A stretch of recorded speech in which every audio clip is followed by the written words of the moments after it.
அரசியல் பேச வேண்டாம் அப்படின்னு நினச்சி ஒரு சிறு கதையை கொஞ்சம் பார்ப்போம்.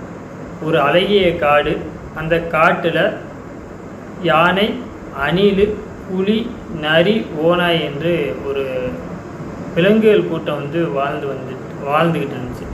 அப்படி வாழ்ந்துக்கின்ற சமயத்தில் யானை என்ன நினச்சுன்னு பார்த்தீங்கன்னா, இவங்க இருக்கிறதுலே நம்ம தான் பெரிய ஆள் அப்படின்னு திடீர்னு ஒரு நாள் ஒரு கர்வம் ஏற்படுது. அப்போ அந்த கர்வத்தினால என்ன பண்ணுதுன்னு பார்த்தீங்கன்னா, மதம் பிடிச்சு இருக்க காட்டவே அழிக்க ஆரம்பிக்குது. அந்த காட்டை அழிக்கும்போது இருக்கிற விலங்குகள் எல்லாம் பயந்து ஓட ஆரம்பிக்குது.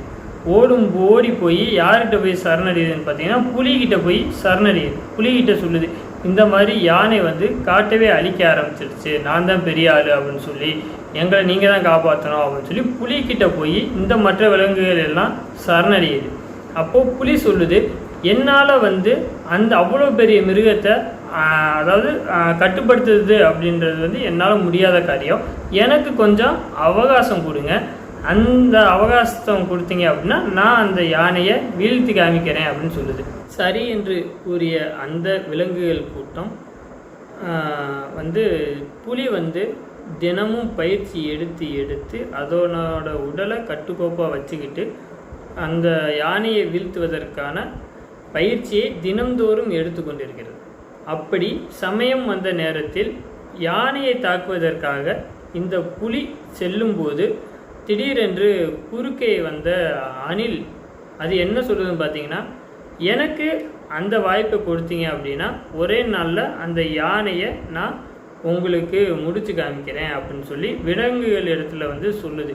அந்த விலங்குகள் எல்லாம், ஐயோ அணில் கூட பார்க்க கொஞ்சம் அழகாக இருக்குது, அது கண்ணு அழகாக இருக்குது, உடம்புல ஒரு 3 கோடு போட்ட மாதிரி பார்க்கவே க்யூட்டாக அழகாக இருக்கு அப்படின்னு நினச்சி அந்த விலங்குகள் புலியிடம் கொடுத்த அந்த பொறுப்பை அணில் இடத்துல போய் கொடுக்குது. சரி, நான் இந்த பொறுப்பை உங்கள்கிட்ட கொடுக்குறேன், நீங்கள் அந்த யானையை வீழ்த்தி கொண்டு வந்துடுங்க அப்படின்னு சொல்லி அணிலோட இடத்துல அந்த பொறுப்பை கொடுக்குது. கொடுத்த உடனேவும் தினந்தோறும் எப்பயும் போல் புலி தன்னோட உடற்பயிற்சியை மேற்கொண்டுகிட்டு இருக்கு.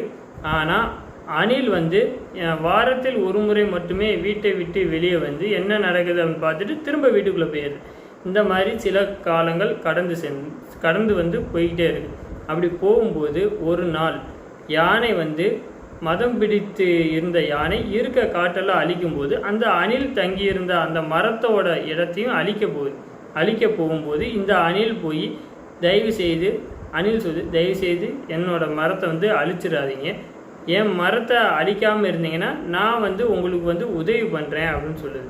யானை என்ன உதவி பண்ணுவ அப்படின்னு சொல்லி கேட்குது.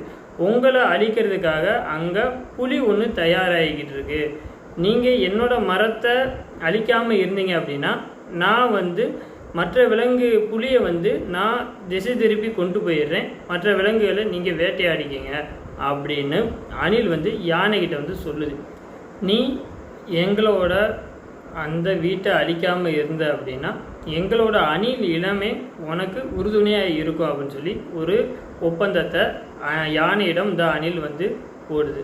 இந்த கதையிலிருந்து நம்ம தெரிஞ்சுக்கிறது என்னன்னு பார்த்தீங்கன்னா, யார் அந்த அணில்னு சொல்லி நீங்கள் கண்டுபிடிங்க, யானை யாருன்னு சொல்லி கமெண்டில் சொல்லுங்கள். இந்த புலி ஏன் இத்தனை வருடமாக நம்பி இருந்த தமிழ் மக்கள் தான் புலியை நம்பிக்கிட்டு இருந்தாங்க, ஆனால் இப்போ புதுசாக வர்ற ஒரு அணிலை நம்பி போகிறாங்களே ஏன்னு சொல்லி கீழே கமெண்டில் சொல்லுங்கள்.